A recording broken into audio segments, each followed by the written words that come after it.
일타 강사 함께하는 경제일타입법. 오늘은요, 트럼프 취임으로 주목받는 테슬라와 AI 관련 이야기 해주실 분 모셨습니다. 강정수 박사님이십니다. 어서 오세요. 안녕하세요. 반갑습니다. 네. 안녕하세요. 저는 강정수입니다. 책 쓰고 연구 활동도 하고 있고 대학 강의도 하고 있고 유튜브 채널도 하고 있고 또 AI 관련 스타트업도 창업을 해서 AI 관련 서비스도 제공을 하는 일도 같이 하고 있습니다.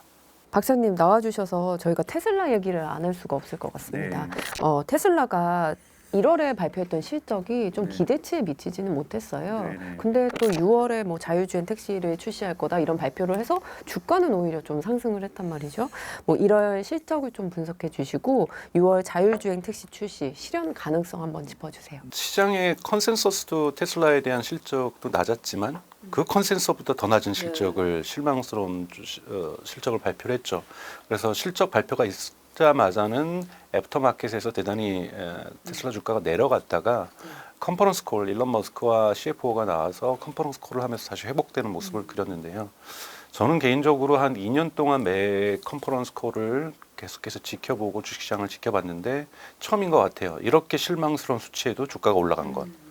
그러니까 매번 컨퍼런스 콜 이후에는 주가가 항상 떨어져서 저 같은 경우에는 그거는 정말 소액 투자인데 항상 소액 투자 때도 주가 컨퍼런스 콜이 끝나면 항상 사는 이러한 모습을 보이다 이번에는 못 샀어요. 오르기 때문에.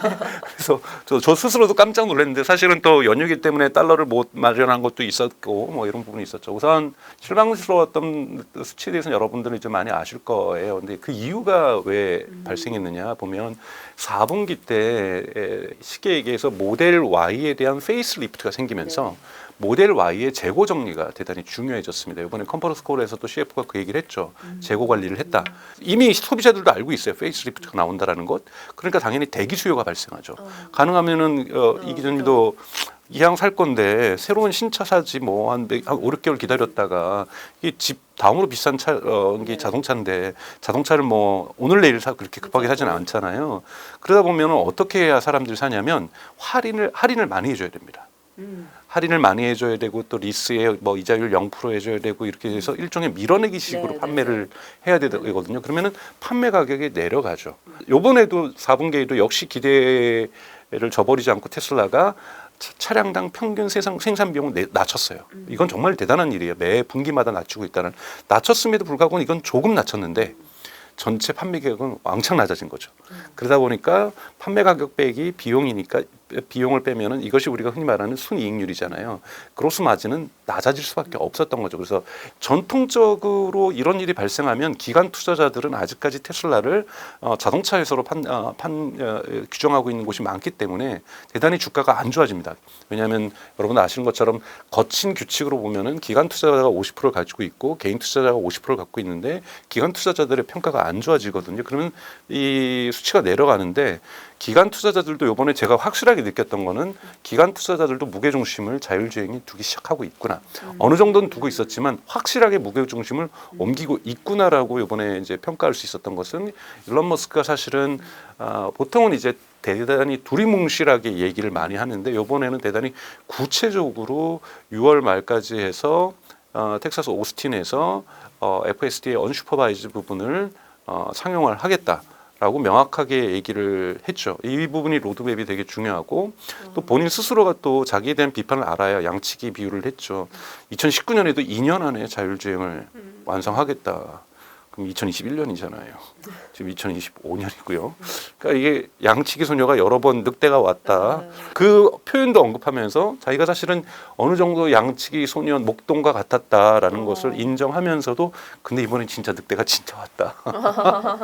마지막이다. 믿어달라. 뭐 이런 식의 이야기들의 내러티브를 하면서 주가가 많이 상승을 했습니다. 또한 그거와 관련된 제도적으로 트럼프 2기 행정부가 이미 출범을 했고 이런 부분에서의 그러한 이 가이던스 또는 로드맵이 어느 정도 현실성이 있다라는 시장의 신뢰가 회복되면서 오히려 주가가 상승하는 연 이틀째 그 지금 촬영하는 날짜를 기준으로 한다라면 실적 발표 이후에 지금 이틀이 지났는데 이틀 동안 계속 지금 주가가 오르고 있는 독특한 현상들을 지금 보여주고 있습니다. 물론 저의 예측으로는 다시 내려갈 수는 있어요. 미국의 지금 지금 주가를 지금 촬영하고 있는 이 시점에서는 트럼프 행정부의 주말 사이에 있었던 캐나다와 멕시코 그리고 중국에 대한 관세 정책이 아직 주식시장에 영향을 미치는지 아닌지를 확인할 수 없기 때문에 이런 매크로적인 변화에 의해서도 주가가 내려갈 수 있다라는 부분은 있지만 저는 전체적으로 우리가 하나의 이제 테슬라를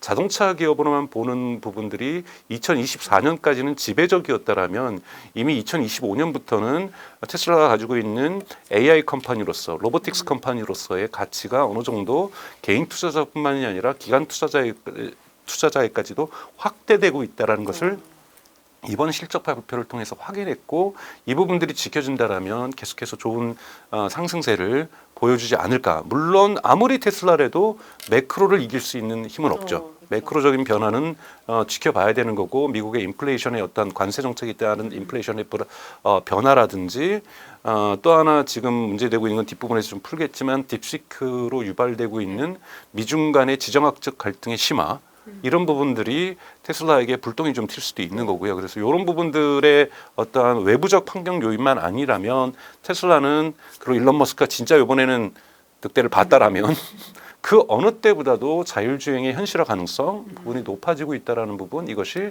올해 상반기, 올해 하반기 계속해서 주가를 올릴 수 있는 테슬라의 주가를 올릴 수 있는 힘이 아닌가로 저는 그렇게 보고 있습니다. 근데 테슬라 주가가 트럼프가 대선 승리를 확정한 이 지난해 11월 이후에 무려 45%나 올랐거든요. 근데 말씀하신 대로 어느 정도 앞으로도 성장세가 지속된다는 걸 가정했을 때 그럼 이 정도의 상승이 또 올까요? 저는 이거보다 더 큰 상승도 올 수도 있고 더 큰 하락도 올 수 있다고 저는 생각이 듭니다. 우리가 주가를 규정하는 것이 이제 3대 요인이라고 한다라면 하나가 매크로적인 영향이고 하나는 실제로 매출 성장이고 세 번째가 이제 매출 성장에 대한 기대치잖아요.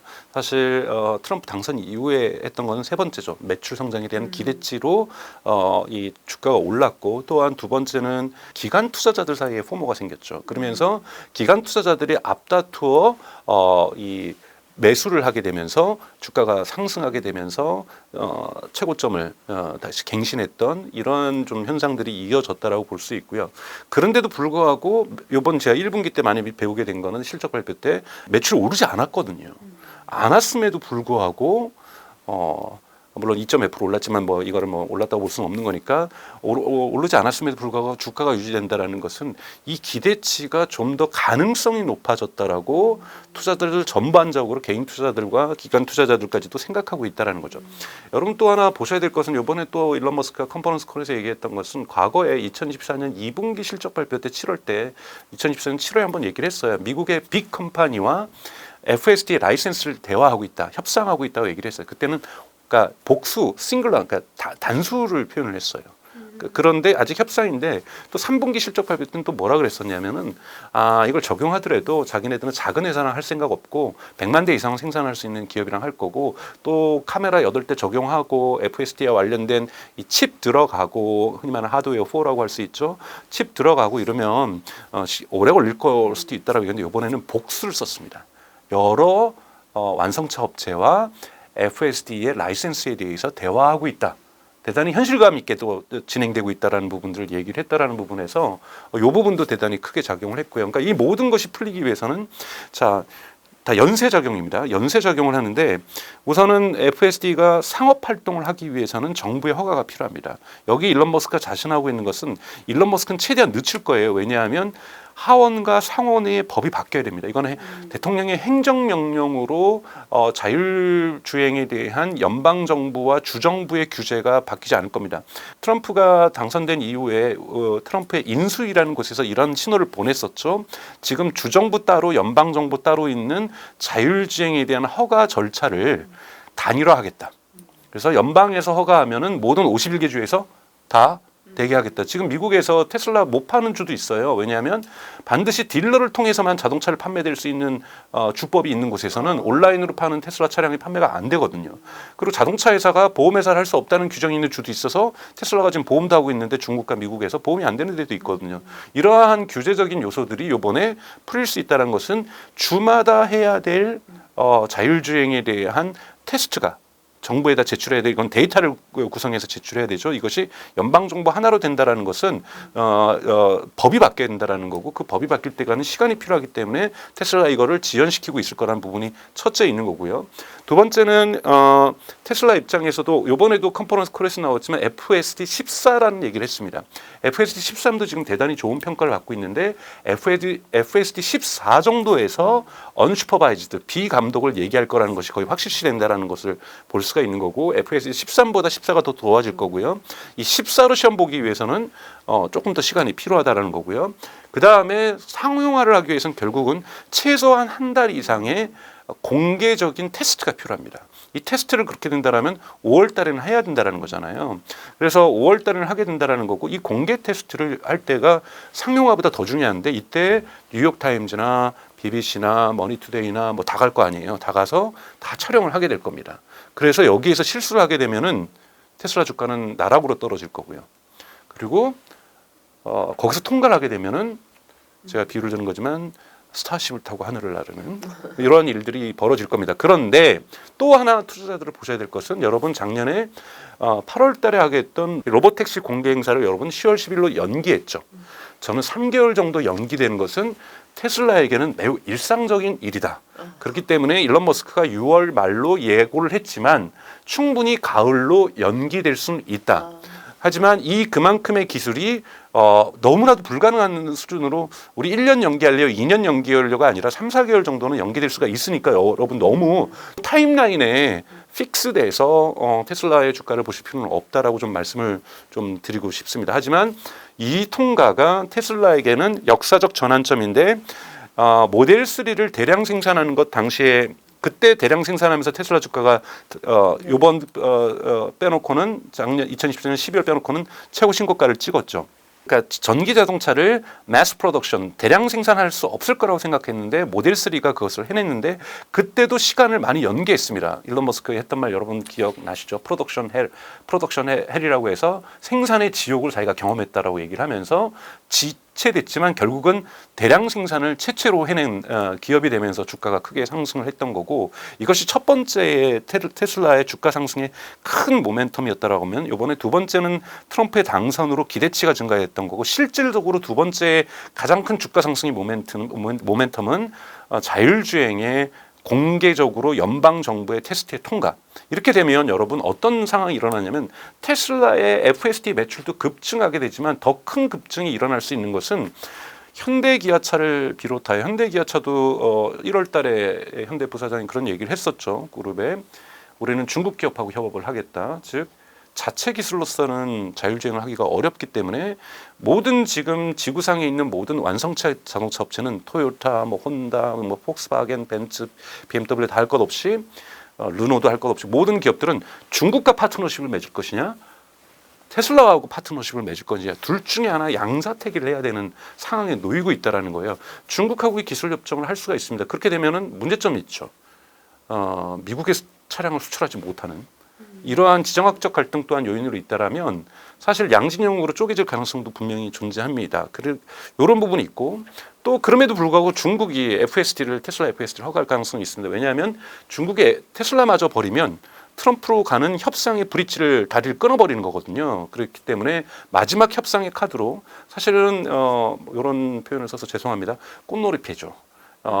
테슬라를 버리는 것 이거는 중국 정부에게는 트럼프 임기 동안은 없을 가능성이 높습니다. 그렇기 때문에 중국에서도 FSD가 허가될 가능성이 있기 때문에 FSD의 공식적인 텍사스 오스틴이라는 작은 지역에서라도 이것이 합법적으로 언슈퍼바이즈드 비감독하에서 작동될 수 있다라면 이것의 웨이브, 이것의 도미노 이펙트는 정말로 거대하다고 볼 수가 있는 거고요. 그래서 테슬라 주가 또한 대단히 급성장을 할 가능성이 높습니다만 제가 앞에 분에도 말씀드렸던 것처럼 이것이 꼭 6월 말이 아닐 수도 있다.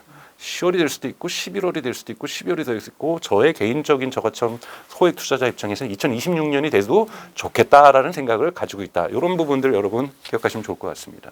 테슬라가 또 폭락할 수 있는 가능성도 좀 있어 보이는데 워낙 네. 기대가 다 반영이 돼 있으니까요. 조정이 온다. 만약에 그러면 조정이 오는 신호를 어디서 저희가 알 수 있을까요? 우선 매크로적인 신호가 아니라면 우선은 모델 Y의 페이스리프트가 지금 벌써 예약이 폭주하고 있죠. 나오자마자 중국에서 하루 만에 뭐 3만 대가 됐다. 여러분 이거는 거의 중국에서 매달 판매량 되는 10월, 11월 판매량하고 같은 정도가 하루 만에 된 거잖아요. 그렇게 이제 지금 예약이 들어오고 있다는 것은 인기가 좋을 거라는 걸 예고하는 거잖아요. 예고죠. 근데 실제로 배달이 빨리빨리 돼야죠. 모델 Y 같은 경우에는 이제는 구형이 됐죠. 2024년에 거의 40초 정확한 데 수치는 기억 못합니다만 1분도 안 되는 숫자로 상하이 공장에서 만들어졌어요. 엄청나게 램프업, 양산되고 있었다라는 거죠. 그럼 이 수요를 맞춰주기 위해서는 양산이 돼야 됩니다. 근데 항상 모델 체인지가 생기면 양산에서 우리가 반도체의 수요를 얘기하듯이 이 양산이 여러 가지 문제점을 겪으면서 이 양산 속도가 늦어질 수가 있어요. 그렇게 되면 어떻게 됩니까, 여러분? 1분기에 모델 Y가 아직 공식화되지는 않았지만 2023년에는 세계에서 월드 베스트 셀링카 가장 많이 팔렸던 차고 2024년에도 그렇게 될 가능성이 있습니다. 근데 이것이 1분기 때 지금 구형 모델은 거의 안 삽니다.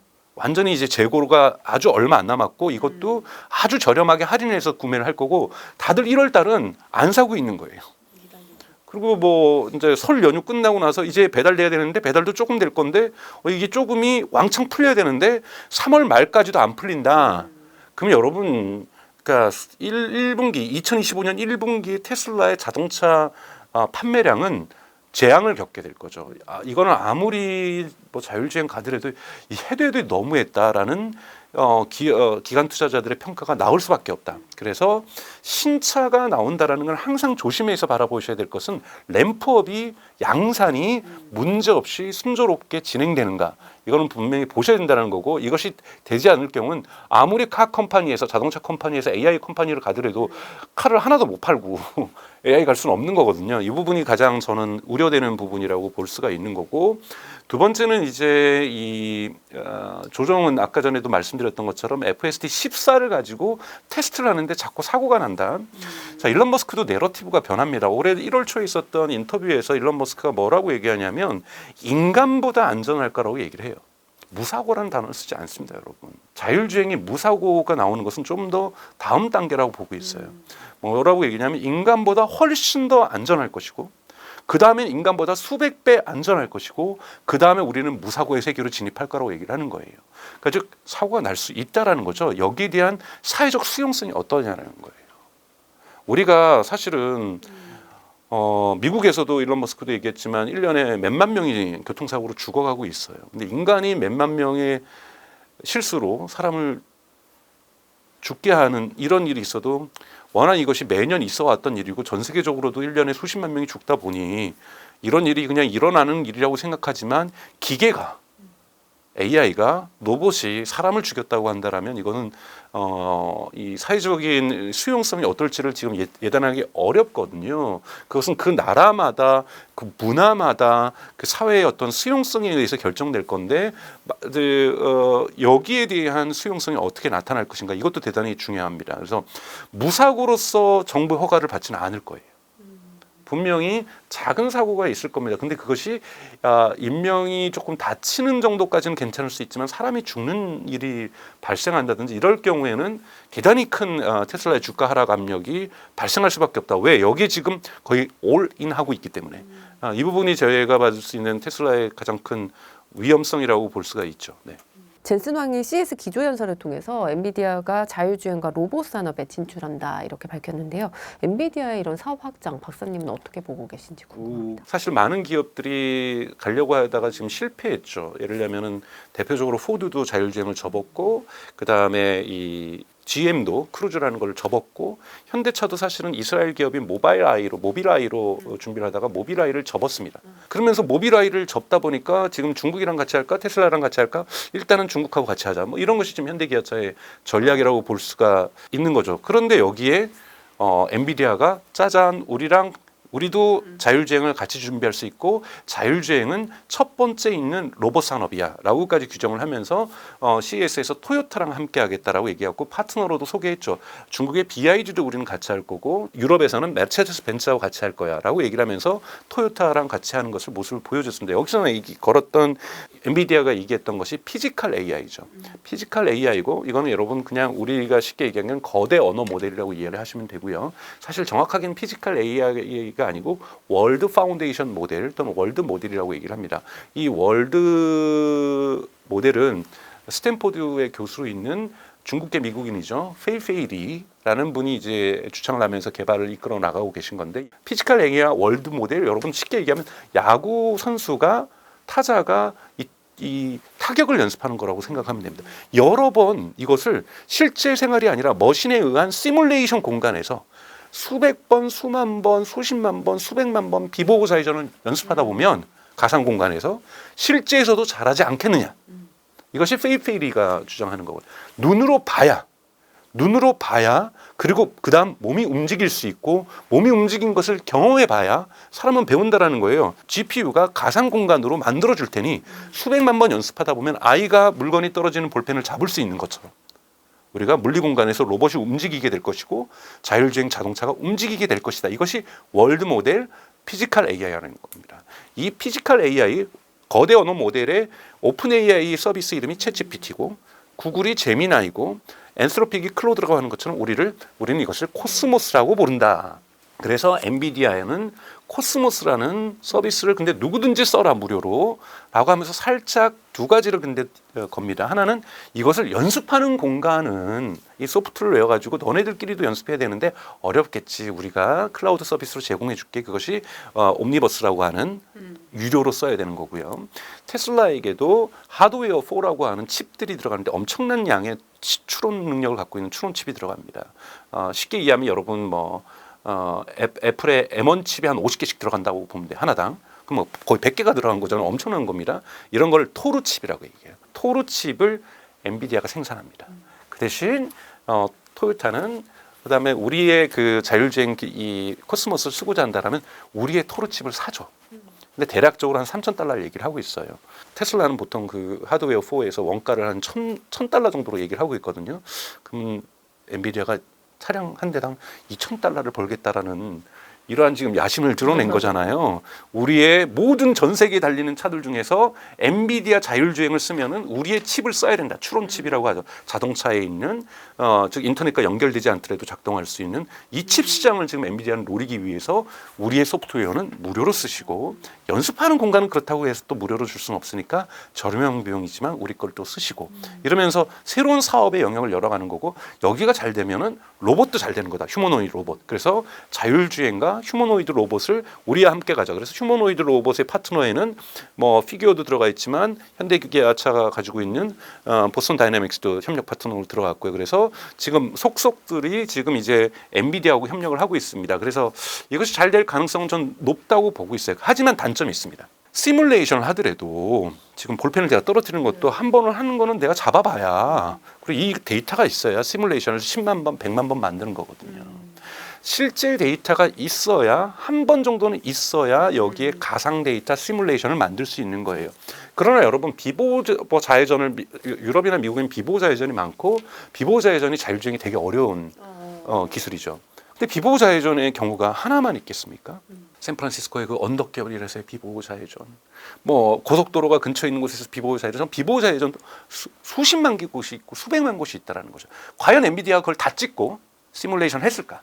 여기에는 의심이 있는 건데 여러분 아시는 것처럼 테슬라 같은 경우에는 FSD를 쓰지 않는 차량에서도 우리가 테슬라 차량을 구매하게 되면은 FSD 그 하드웨어 4가 깔려 있거나 과거에는 3죠. 깔려 있으면은 저희가 서약서를 쓰죠. 계약서를. 그러면은 카메라 계속해서 영상 데이터를 찍고 와이파이랑 연결된 곳에서 그것은 테슬라 중앙 서버로 전송하는 이런 부분이 있습니다. 그러니까 전 세계의 테슬라 차량에서 테슬라는 실제 데이터를 모았다라는 거고 이 실제 데이터를 엔드-투-엔드 AI로 전환하는 과정뿐만이 아니라 이걸 가지고 테슬라는 왜 피지컬 AI 월드 모델을 안 하겠습니까?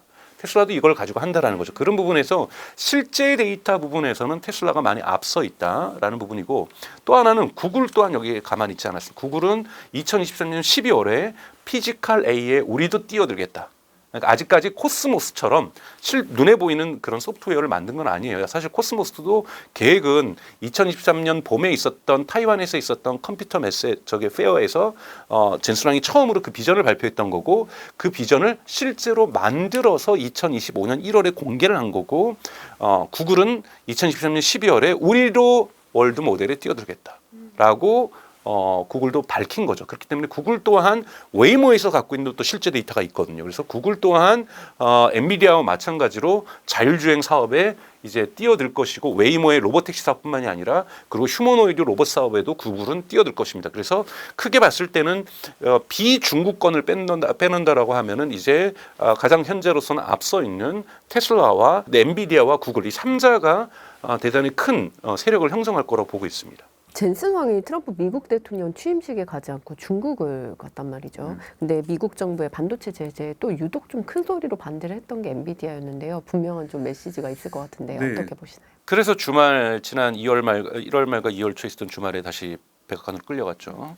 그래서 뭐 끌려간 거라는 표현은 좀 제가 과한 표현이지만 왜 그가 취임식 날 중국을 갔는지는 저도 좀 미스테리라고 좀 보여집니다. 그러니까 무언가 그만큼 근데 거꾸로 우리가 해석할 수 있는 것은 엔비디아에게 중국 시장은 매우 중요합니다. 여러분 전체 공식적인 매출에서 11%가 중국에서 이루어지고 있는 거죠. 근데 이것도 많이 축소된 거예요. 18%에서 11%로 줄어들었는데 이건 엔비디아에게 너무 가슴 아픈 거거든요. H100, H200 좀 팔고 그다음에 블랙웰도 팔면 좋겠는데 중국 수요 큰데 여기다가 이사키 그거 속도 줄여가지고 H800 만들려고 그랬더니 이것도 너무 강하다. 그래서 H20 만들어 팔고 블랙에는 꿈도 꾸지 말아라 얘기를 하고 있고 아예 H20도 팔지 말아라 막 이런 얘기까지 나오고 있는 상황에서 중국에게 좀 계속해서 시장의 활로를 좀 열려고 하는 엔비디아의 노력이라고 볼 수가 있고요. 그러나 그 사이에 딥시크 사건이 엔비디아도 생각도 못했고 딥시크 나오는 바로 설 연휴 첫날 월요일이었죠. 작은 블랙 먼데이라고 얘기하는 하루에 17%의 주가 하락이 경험했던 것이 엔비디아라 볼 수 있고 미국 또한 자존심을 많이 다쳤고 그러다 보니까 관련돼서 엔비디아가 결국은 열쇠 역할을 할 수가 있기 때문에 이 전체 AI 지정학적 갈등 속에서 트럼프 지금 2기 행정부의 시작과 함께 트럼프 대통령도 빠른 속도로 엔비디아의 젠슨왕과 대화를 하는 그래서 지금 그 대화 내용은 공개되지 않았지만 미국에서의 두 가지일 거라고 저는 보고 있어요. 왜냐하면 바이든 정부하고 다르게 트럼프는 미국의 AI 지능 속도를 가속화시키겠다, 빨리 하겠다라는 목표를 더욱더 중요하게 여기고 그리고 두 번째가 규제다, 중국 규제다 이렇게 얘기를 하고 있었죠. 바이든 행정부는 첫 번째가 중국 규제고 두 번째가 미국 규제라면 미국 AI 규제라면 트럼프 대통령은 규제 없이 미국의 AI 산업을 빠른 속도로 진흥시키겠다. 두 번째는 중국 필요하면 규제하겠다라는 건데 이 두 가지를 함께 다 얘기했을 가능성이 저는 높다라고 보고 있습니다. 트럼프 대통령이 취임 첫날부터 전기차 의무화 정책을 이제 폐기하겠다 이렇게 밝혔는데요. 이 발언 향후에 뭐 자동차 배터리 업계에 어떤 영향을 미칠까요? 트럼프 대통령이 얘기했던 행정명령으로서의 자동차 의무화 폐기는 바이든 행정부의 행정명령이 있었어요. 2030년까지 미국에서 판매되는 차량의 50%를 전기차로 하겠다라는 행정 목표를 가지고 행정 정책을 추진하겠다. 여기에서 흔히 말하는 인플레이션 감축법이 나온 거고 이렇게 나온 거고 또 하나 있습니다. 연방 정부가 구매하는 신차는 가능하면 전기차로 한다. 뭐 우체국부터 시작해서 FBI, 미국 경찰, 뭐 이건 연방 정부는 아니죠 경찰은 또는 미국의 군대 뭐 이런 건 다 이제 연방 정부에서 관할할 수 있는 곳에서는 가능하면 전기차를 구매한다. 그 다음에 산업 정책적으로도 2030년에 50%의 신차에서 50%가 전기차가 되도록 계속해서 산업 정책을 추진한다. 이거를 포기하겠다라는 거죠. 근데 이제 여러분 보셔야 될 것은 이 터닝 포인트라는 개념입니다. 여기서는 터닝 포인트라는 것은 우리가 산으로 시치푸스의 그 신화처럼 이렇게 막 돌을 올리면서 막 올라가다가 꼭대기 올라가면은 아무 힘도 안 줘도 자기가 굴러 떨어지면서 더욱더 큰 스노우볼 이펙트를 만들면서 커지죠. 중국은 이미 터닝 포인트를 지났죠, 여러분. 돌이킬 수 없습니다. 중국 정부 입장에서도 마찬가지고요. 이미 신차 시장에서 전기차가 예를 들면 거의 50% 가까이 되고 있고 2025년은 그걸 넘어설 거라고 보고 있고 2024년 중국의 순수 전기차는 20%가 넘게 성장을 했어요.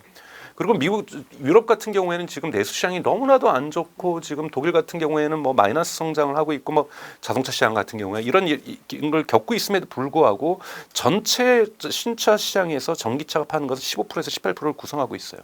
미국 같은 경우에는 5%에서 이제 8%로 성장했단 말이에요. 아직 2023년 공식 통계는 안 나왔지만 9% 정도는 구성할 거라 보거든요. 이 정도 되면요, 여러분 역전하기 어렵습니다. 역전하기 어렵고 전기차로의 전환은 가속화될 수밖에 없어요. 여러분 개인이 2차 전지에 투자하던 안 하던, 테슬라에 투자하던 안 하던, 이거는 개인의 선택하고 관계 있는 것이 아니에요. 그리고 한국 시장이 끝까지 버팅길 수 있어요. 우리는 전기차로 절대로 안 가. 우리는 내연기관을 사랑하는 민족이야. 그렇기 때문에 내연기관 갈 거 절대 지탱할 수 없습니다. 현대기아차는 수출을 통해서 성장하는 기업이고, 현대기아차가 2024년 역사적인 실적을 낸 것도 미국에, 유럽에 전기차를 엄청 수출했기 때문이에요. 현대차는 수출을 해야지만 먹고 살 수 있는 거고, 수출 시장이 전기차로 변한다라면 여기에서 규모의 경제 효과를 누려야만 되는 거고, 내연기관차는 그만큼 규모의 경제 효과를 못 누리기 때문에 몰락할 수밖에 없습니다. 그래서 어느 정도의 티핑 포인트가 지나면 내연기관은 몰락의 길을 걸을 수밖에 없는 거고, 전기차는 탄력을 받을 수밖에 없는 것인데, 지금 시장마다 탄력적으로 변동적으로 다이나믹하게 전개되고 있지만, 세계에서 가장 큰 전기차, 그러니까 자동차 시장이라고 할 수 있는 중국 시장은 이미 전기차로 가고 있고, 전환점을 지난 지 오래고, 이미 유럽이 전환점을 지나고 있고, 미국도 전환점을 향해서 달려가고 있기 때문에 정부 정책이 어떻게 하느냐에 따라서 크게 변하지가 않는다는 말씀을 드리고 싶고요. 물론 행정명령에서도 뭐 그렇고, 이제 가능하면 이제 주법에서, 그러니까 주에서 정하고 있는 전기차로의 강한 드라이브를 억제하고 싶은 것도 트럼프 행정부가 가지고 있는 목표 중에 하나예요. 근데 캘리포니아의 주법은 1968년부터 생겨났던 연방정부의 예외 조항으로 정하겠다라고 하는 것이 1968년에 이루어졌던 거거든요. 캘리포니아의 이 자동차 관련된 환경법은. 그래서 캘리포니아는 지금 2032년에 내연기관 판매가 금지되잖아요. 그리고 단계별로 쿼터가 정해져 있습니다. 그렇기 때문에 캘리포니아 자체가 미국에서 가장 중요한 자동차 정책에 있어서 중요한 건데, 캘리포니아만큼은 지금 민주당이 지배를 하고 있고, 이거는 못 바꾸기 쉽지 않습니다. 그렇기 때문에 이 부분 바꾸기 어려울 거라고 보고 있는 거고요. 그리고 계속해서 나오는 것은 미국이 전기차를 늦추면 늦출수록 자동차 시장에서 경쟁력이 떨어지겠죠. 지금 대표적으로 포드 유럽에서 수출 제대로 못 하고 있잖아요. 포드가 유럽에서 대단히 강력한 힘을 가지고 있었고, GM도 오펠이라는 걸 가지고 있었는데 오펠도 팔았고 매각했고, 뭐 GM 거의 힘도 못 쓰고 있고요. 그래서 지금 미국 자동차 업계의 경쟁력이 떨어지고 있는 것, 전기차에서 경쟁력이 떨어지고 있기 때문인 거고, 그렇기 때문에 저는 뭐 트럼프가 뭐 전기차의 연방 정부의 목표 50%이 의무 맨데이트를 취소한다, 전혀 전기차 시장에 큰 영향 없다. 근데 자기가 전기차 싫어한다는 얘기 많이 했으니까, 그렇다고 노골적으로 바로 IRA 그 인플레이션 축소 그 감축법을 갖다가 철폐하겠다라는 것을 공약에는 얘기했지만, 일론 머스크가 공식적으로 도와준 이유는 그 얘기도 안 하고 있거든요. 그렇기 때문에 너무 강하게, 물론 저는 추진하더라도 일론 머스크 스스로는 뭐 큰 상관없다고 얘기를 하고 있지만, 그렇게 전기차가 트럼프 행정부에서 쟁점이 되지는 않을 거라고 저는 보고 있습니다. 트럼프는 반중 정책을 또 펼치고 있는데, 그럼 좀 중국 전기차 시장에 영향이 있지 않을까요? 어떻게? 어차피 바이든 행정부가 중국 전기차는 다 막아놨잖아요. 100%의 관세부터 시작해서 커넥티드 카는 2027년부터 안 된다. 뭐 부품도 못 쓴다. 2030년부터는 미국에 있는 차라도 중국의 커넥티드 카의 부품도 갖고 와서는 안 된다. 이런 지금 행정명령을 만들어놨는데, 그 많은 행정명령을 뒤집으면서 트럼프가 이거는 건들지 않았거든요. 그래서 중국에 대한 규제는 계속해서 유지해야 될 겁니다. 근데 이제 두 가지 근데 차이를 보셔야 되는데, 민주당은 정말 시진핑 정부를 몰락시키는 것을 목표로 가졌던 것 같고요. 여러분 아시는 것처럼 미국 민주당의 그 대중 정책은 진심으로 중국을 갈등하고 미워하는 정책이었어요. 근데 트럼프는 딜할 수 있는 사람입니다. 여러분 바로 뭐 당선되자마자 북한 김정은 얘기부터 하잖아요. 그러니까 이 사람은 미워하는 것이 아니라 몰아세우면서 자기의 이익을 최대화하려고 하는 정책을 쓰고 있다고 보셔야 되는 거거든요. 그래서 중국하고도 마찬가지예요. 중국 정부에서 얻을 거 다 얻으면 딜합니다. 이걸 중국이 알고 있기 때문에 오히려 중국 정부도 그래, 몇 개 예를 들면은 차포는 떼어줄 수 있어. 하지만 얻을 거는 얻을 거야. 또는 우리의 왕국을 완전히 그 미국에게 빼앗기진 않겠어라는 생각을 갖고 있고, 그 기대도 갖고 있고 희망도 갖고 있는 거잖아요. 그러니까 시진핑에다가 당선돼서 통화도 하고 취임식 때 초대도 했는데 뭔가 거래도 없이 가면은 존심 상하는 것 같아서 시진핑이 안 간 거지. 취임식 때 초대도 했어요. 그렇기 때문에 미중 갈등이 대단히 경제적으로 진행될 거고 비즈니스적으로 진행될 거라는 것을 미국도 알고 있고 중국도 알고 있다. 그렇기 때문에 극단적인 충돌로 연결이 바로 되지는 않을 수도 있다. 물론 여러 가지 변수가 있기 때문에 사실 외교라는 것이 무역에서도 일어날 수도 있지만 사실은 타이완의 문제가 발생할 수도 있고 좀 이따 설명드릴 반도체 부분에서의 또 갈등이 심화될 수가 있기 때문에 불똥이 어디로 튈지 모르지만 민주당 바이든 정부처럼 극단적으로 가지는 않을 가능성이 있다. 하지만 중국 전기차가 미국에 발 디딜 일은 아마 트럼프 시기에는 없을 거라고 저는 생각이 들어요. 그래도 BYD는 이 문제가 그렇게 중요하지 않습니다. 중국 정부 입장에서도 그렇고요. 꼭 미국 안 가도 되거든요. 미국 안 가도 BYD가 글로벌 넘버 원 하면 되는 거예요. 그래서 블룸버그도 분석하고 있지만 BYD의 전략을 왜 그런 영어 표현을 썼는지 모르겠지만 닭갈비 전략이라고 얘기를 하더라고요. 춘천의 닭갈비는 아닌 것 같고요. 이 닭갈비에 있는 살도 모으면 꽤 양이 많아진다라는 식으로 해서 그러니까 큰 시장 아닌 나머지 시장을 공략하고 있는 거예요. 그래서 대표적으로 지금 가장 많이 BYD가 공략하고 있는 것이 브라질인 거고 태국인 거고 동남아시아 국가들인 거고 그리고 유럽 국가들 뭐 이런 식으로 해서 그리고 이제 한국도 들어오는 거고요. 조금씩 그리고 일본도 들어갔고 다 가져간다는 게 BYD 전략인 거고 여기에서 글로벌 넘버 원 이미 했고 또 2023년에 세계에서 가장 수출을 많이 한 자동차 수출을 많이 한 국가를 일본을 제치고 처음으로 중국이 됐고 2024년에도 1위 중국입니다. 2025년에도 1위 중국이 될 거예요. 이 정도 하면 중국 정부로서는 만족, 뭐 이미 그냥 뭐 충분하다고 좀 볼 수가 있는 거죠. BYD가 안 그래도 한국 진출하는 얘기를 해주셨는데 한국 시장에서 어떻게 성공할 수 있을까요? 가격이 너무 싸더라고요. 많은 이제 지금 한국이 지금 정치적으로 왜 그렇게 되는지 저도 가슴 아픕니다. 저도 뭐 정치적인 선택은 여러분들의 몫이니까 반중 정서를 가지던 친중 정서를 가지던 뭐 또는 뭐 그 두 개가 아닌 그 어딘 곳에 있는 건 여러분들의 선택인 거고 여기에 대해서 어떠한 제가 비난을 하거나 비판할 생각은 1도 없습니다. 근데 그 실리적으로 생각하는 소비자들은 항상 있습니다. 물론 이념 소비를 하시는 분들도 있어요. 그분들도 나쁜 거 아니에요. 어떤 저기에서 보니까 친환경 제품이 아니라 정말 환경이 나쁜 것을 계속 만드는데도 가격 때문에 사시는 분들이 있고 나는 저런 기업의 물건 안 써. 뭐 이렇게 해서 안 하는 분들이 있고 지금 테슬라가 갖고 있는 가장 큰 위험 중에 하나가 뭡니까? 자꾸 유럽 정치에다 개입을 하니까 다른 당을 지지하는 사람들은 테슬라 거 안 사. 뭐 이런 사람들이 지금 생기는 거잖아요. 미국 같은 경우에서도 민주당원들에서 정말 강력한 민주당원들 같은 경우에는 테슬라 사기 싫어지는 거죠.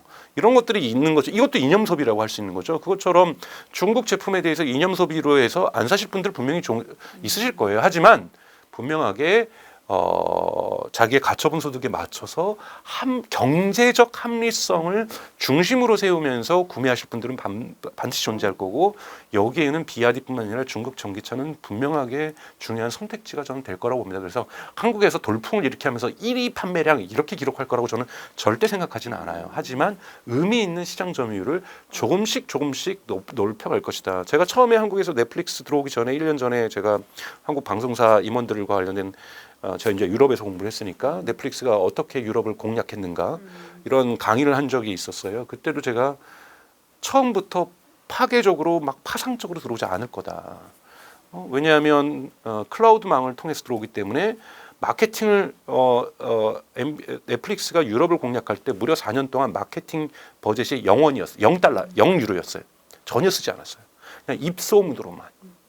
조금씩 이렇게 가져왔는데 지금 BYD는 왜 TV 광고까지 하는지 잘 이해를 못하겠지만 조금씩 들어오면서 그 저변을 확대하면서 어느 정도의 전환 좀 이렇게 지점에 오르면 그때부터 공세적으로 판매를 시작하겠죠. 모델도 더 다양하게 들어올 것이고 그렇기 때문에 저는 BYD가 2025년에 괄목할 만한 어떤 성적을 낼 거라고는 기대하지 않습니다. 하지만 BYD도 한 해 만에 1년 만에 뭐 한국에서 뭐 빅히트를 칠 거 기대하지 않을 거라고 보고 있고요. 2, 3년이 지나면서 천천히 한국 소비자들에게 경제적 합리성을 중요시하는 소비자들에게 소구하면서 시장을 조금씩 넓혀갈 거라고 보고 있습니다. 삼성전자가 얼마 전에 뭐 이런 속보가 너무 많이 나오긴 했습니다만 엔비디아로부터 HBM3 8단 승인을 받았다. 블룸버그 속보가 떴어요. 네네네. 그날이 또 공교롭게도 삼성이 실적을 지난해 확정 실적을 발표하는 날이었거든요. 근데도 별로 주가에 사실 영향을 미치지 못했거든요. 앞으로 좀 삼성이 그럼 좀 주가 반등을 일으키려면 어떤 게 좀 필요하다고 보실까요? 반등할 수 있을지에 대한 근본적인 의문을 저는 가지고 있는데요. 그 블룸버그의 보도를 보면 익명의 누군가에 의한 제보로, 물론 아마 블룸버그는 이 정도는 팩트 체크를 했을 거라고 봐서 실무자 중에서 높은 고위직에게서의 이 메시지는 들었을 거라고 봐요. 블룸버그가 페이크 가짜 뉴스를 만드는 것은 아니니까요. 하지만 삼성도 공식적으로는 거기에 대해서 인정하지 않았고, 그다음에 엔비디아도 인정하지 않았습니다. 무언가 중간에 진행되는 가운데서 삼성 이렇게 되면 통과할 수 있을 것 같은데 라는 메시지가 어디서 나왔을 것을 했지만 이것이 공식적으로는 통과됐다라고 해석할 수는 없다라는 부분을 우리가 이 뉴스를 통해서, 왜냐하면 후속 뉴스가 발생하고 있지 않으니까요, 확인할 수가 있는 거고. 근데 또 그 전에 또 젠슨 왕이 1월 초에도 CES에서 얘기했지만 그 다음에도 얘기했거든요. 이거 설계 바꿔야 된다. 그러니까 이거는 기본적으로 지금 HBM3 E 모델에서는 안 된다라는 뜻을 얘기하는 거고, 삼성전자도 그 이후에 스스로가 얘기하잖아요. 우리가 4세대에서 HBM4에서는 좀 해보겠다. 맞아요. 지금 그거 R&D 하고 있거든요.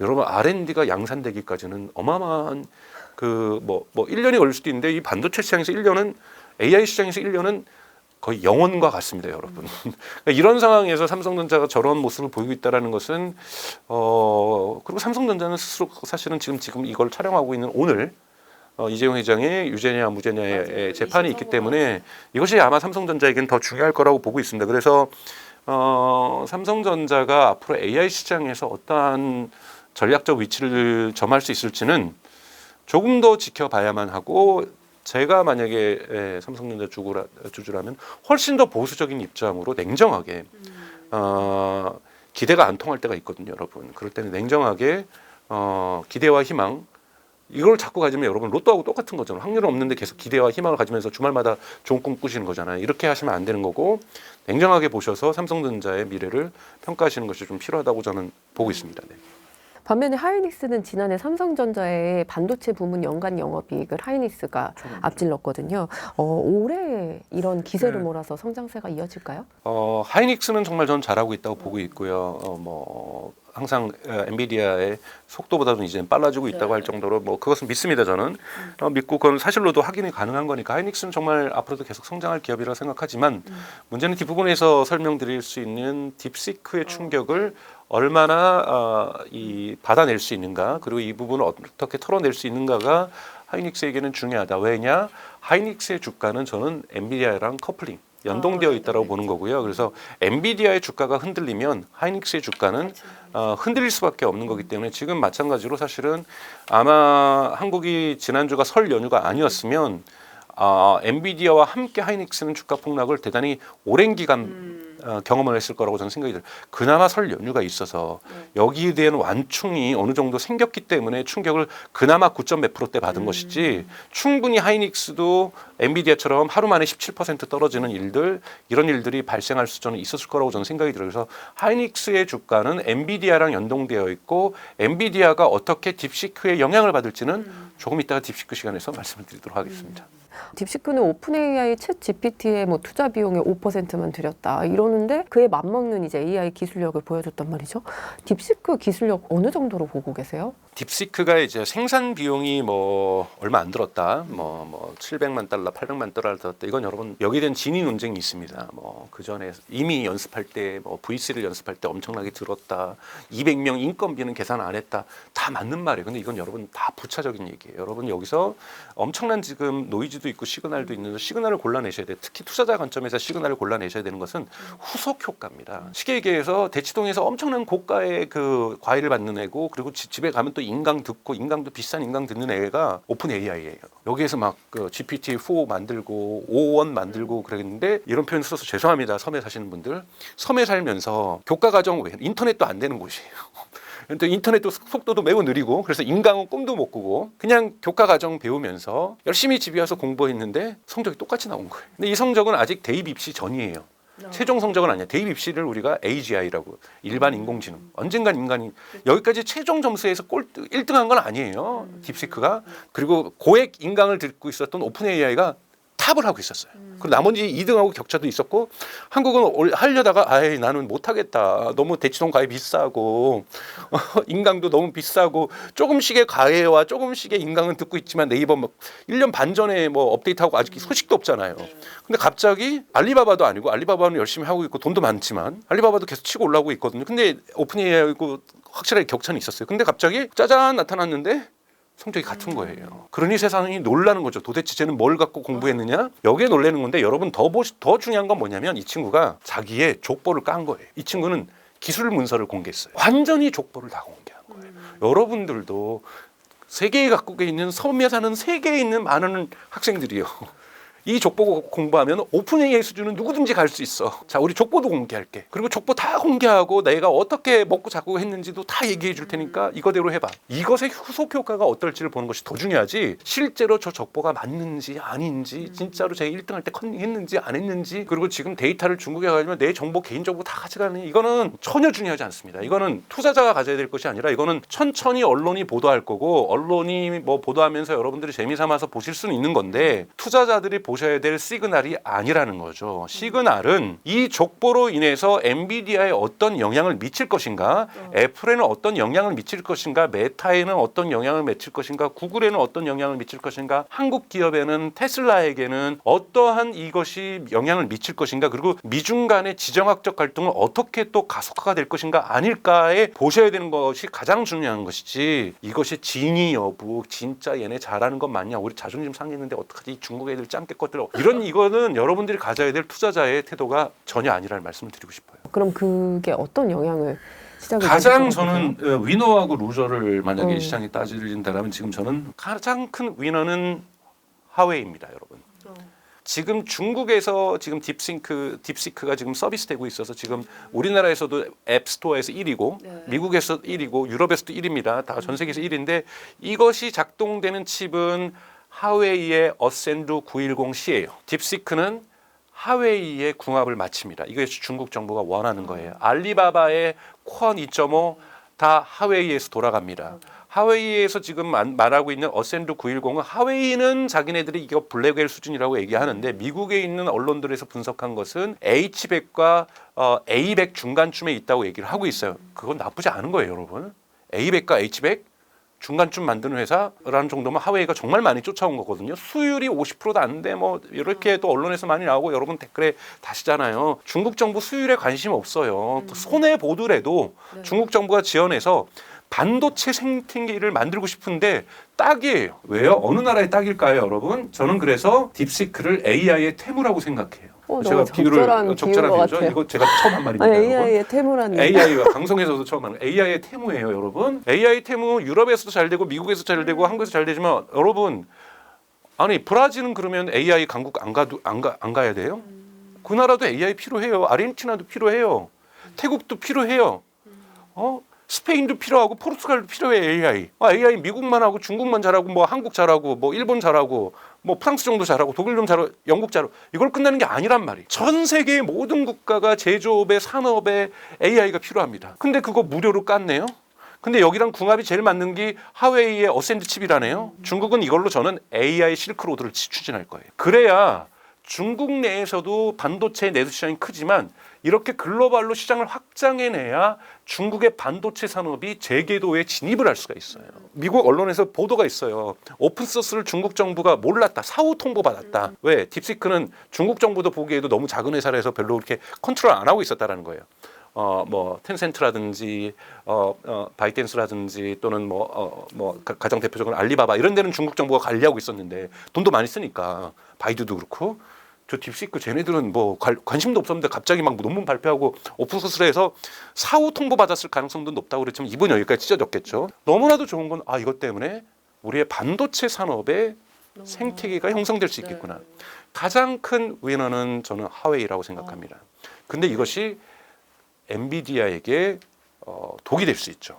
더욱더 미국의 갈등, 미중 갈등을 압박도 심해지겠죠. 심해질 수밖에 없는 거고 미국에만 수출 제한하는 것이 아니라 다른 나라에도 수출 제한을 할 수도 있기 때문에 엔비디아 또 여기에 연결된 SK 하이닉스에게는 안 좋을 수가 있습니다. 근데 SK 하이닉스나 엔비디아에게 좋을 또 효과도 있어요. 우리가 이것을 제본스의 역설이라고 합니다. 제본스의 역설을 공부하시면 좋은데요. 1895년에 나왔던 이론이죠. 제본스라는 영국의 경제학자가 분석을 한 거예요. 그 당시 보셔야 될 건 뭐냐면 지금하고 딱 어울려요. 석탄이에요. 석탄이 여러분, 그러니까 증기기관이 나왔지만 석탄의 그 광산 기술이 발전하지 않아서 석탄을 캐는 게 너무 어려웠어요. 말 들어가고 막 제임스 와트가 왜 이 증기기관차 했습니까? 말들이 자기 아버지가 광산을 했어요. 말들이 죽어가고 사람 죽어가고 말과 사람의 힘으로만 캐는 것보다는 뭔가 이 기계의 힘으로 켜야 되겠다 이렇게 얘기하면서 증기기관들을 고안하고 발명에 대한 모티브를 받았던 거잖아요. 그러니까 그런 것처럼 이 석탄이 대단히 비쌀 때 증기기관 기술이 막 발전하니까 예를 들자면 석탄 100알이면은 요만큼 화력이 나오는 거를 똑같은 화력을 50알만 여도 나오기 시작하는 거예요. 사람들이 잘 됐다. 뭐라고 생각하냐면 많은 사람들이 이제 이렇게 증기기관 기술이 좋아졌으니 사람들이 우린 석탄이 덜 필요하겠구나. 석탄이 덜 필요하겠구나. 왜? 100알 여야 되는 것을 50알만 여도 되니까. 근데 어떤 일이 일어났을까요? 사람들이 어머 50알만 여도 되는 거야? 그럼 나도 살래 저거. 우리 공장에도 저거 도입할래. 우리 섬유 공장에도 저거 도입할래. 우리 무슨 공장에 도입할래. 그래서 다 손드는 겁니다. 우리도 저 기술, 저 증기기관 살 거야. 왜? 50알만이면 된다며. 100알은 정말 비쌌었는데. 어떤 일이 일어납니까? 총 석탄에 대한 수요는 증가합니다. 이것을 제본스의 역설이라고 얘기합니다. 기술이 진화할수록 원자재의 소비가 증가하는 현상. 즉 AI에 대한 지금 이 딥시크 갖고 어떤 건 뭐냐면 제작 비용이 저렴하다. 그래서 이건 제가 부차적이라는 거예요. 운영 비용이 훨씬 저렴해요. 지금 10분의 1밖에 안 되잖아요. 이것도 뭐 속였다고 하더라도 그럼 5분의 1이라고 치더라도 5분의 1만이라도 저렴해진 게 어디예요? 그다음에 더 저렴한 샌드칩에서 작동이 돼요. 자 이렇게 되면 전 세계 곳곳에서 한국만이 아니라는 거예요, 여러분. 말레이시아에서도, 뭐 아르헨티나에서도, 포르투갈에서도, 덴마크에서도 다 우리도 AI 강국 될 거야 하면서.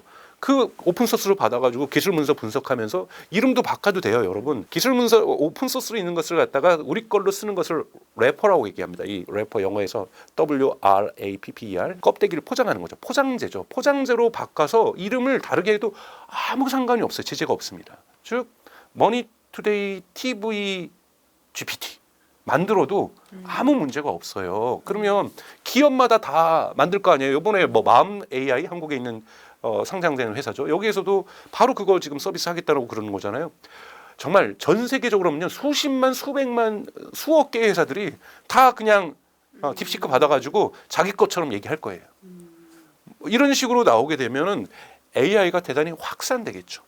그렇게 되면은 반도체에 대한 수요도 증가하겠죠. 반도체가 석탄 아닙니다, 여러분. 반도체에 대한 수요도 계속해서 진화할 거고 AI 경제가 꽃을 피울 겁니다.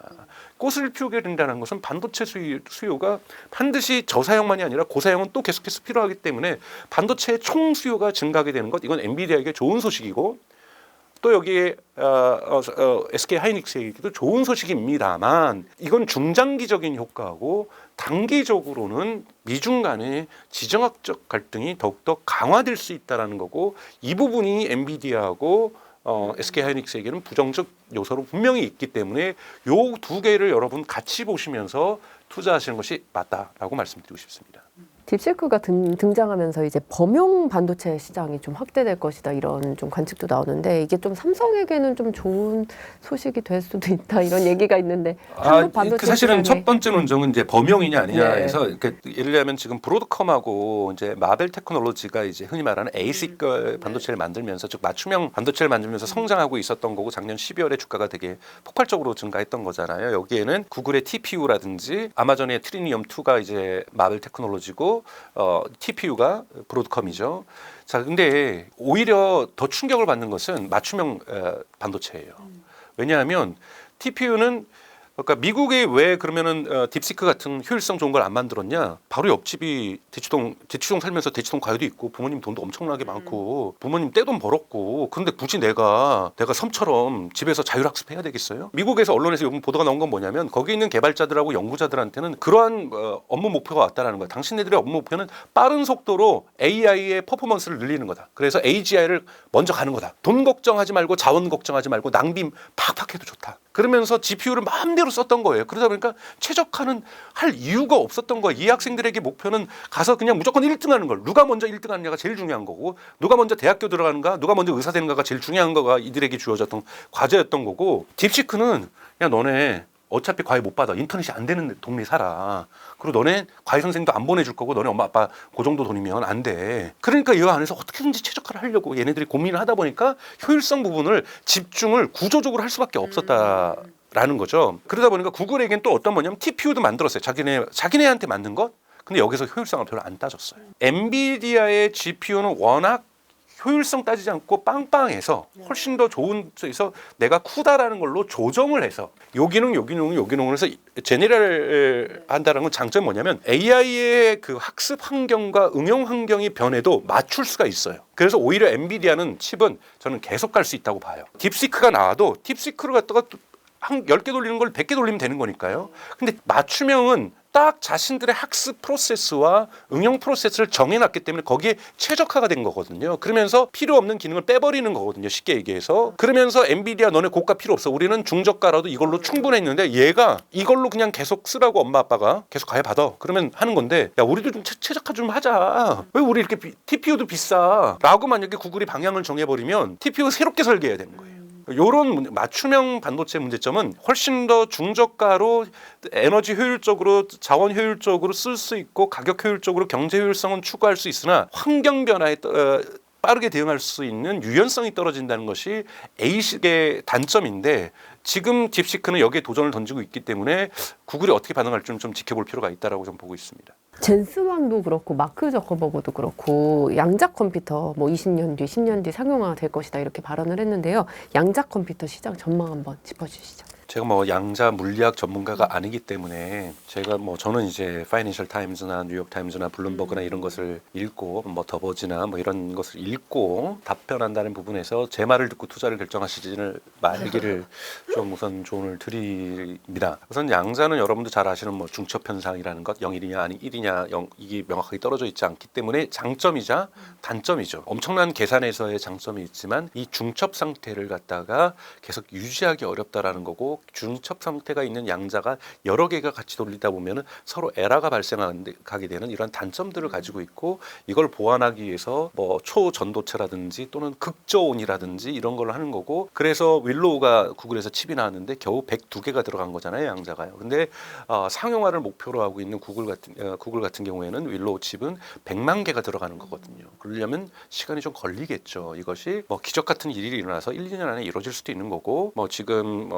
월스트리트저널이나 뭐 파이낸셜 타임즈가 얘기하는 것처럼 전문가 인터뷰들에 보면은 평균 10년이 나오거든요. 이렇게 설문조사를 여러 명한테 했을 때 10년이 걸릴 수도 있는 거고요. 그러나 또 하나 봐야 될 것은 양자 칩이 나올 때만 양자 컴퓨터가 되는 건 아닙니다.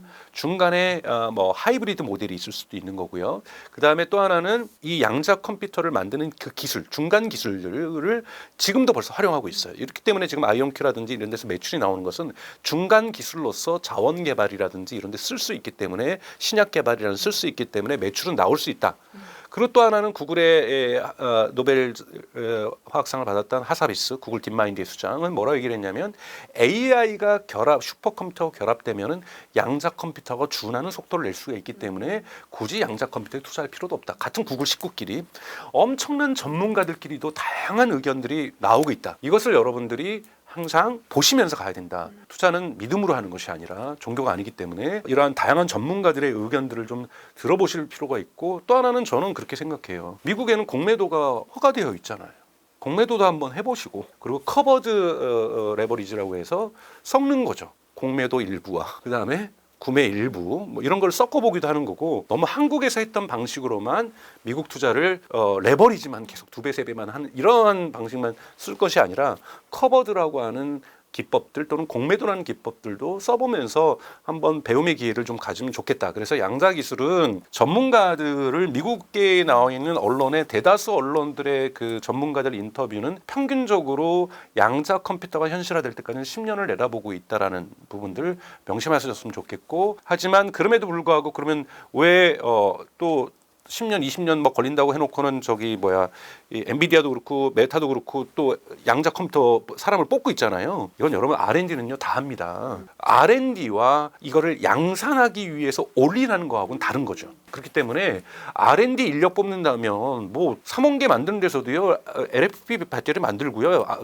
R&D 연구 영역이 있고요. 전고체 R&D 영역이 있어요. 이런 R&D를 가지고 마켓 시그널로 해석하시면 안 됩니다. 이런 것을 해석하게 되면 이건 노이즈를 갖다가 시그널로 해석하게 되는 거라는 거죠. 물론 그거에 의해서 주식시장은 반응을 했습니다. 왜냐하면 이렇게 신호로서 해석하는 분들이 많으니까. 그래서 양자 컴퓨터는 조금 더 저는 조심스럽게 보수적으로 접근하는 것이 맞다라고 보고 있습니다. 오늘은요 테슬라와 AI 전반에 대해 박사님과 이야기 나눠봤습니다. 박사님 오늘 말씀 감사합니다. 고맙습니다.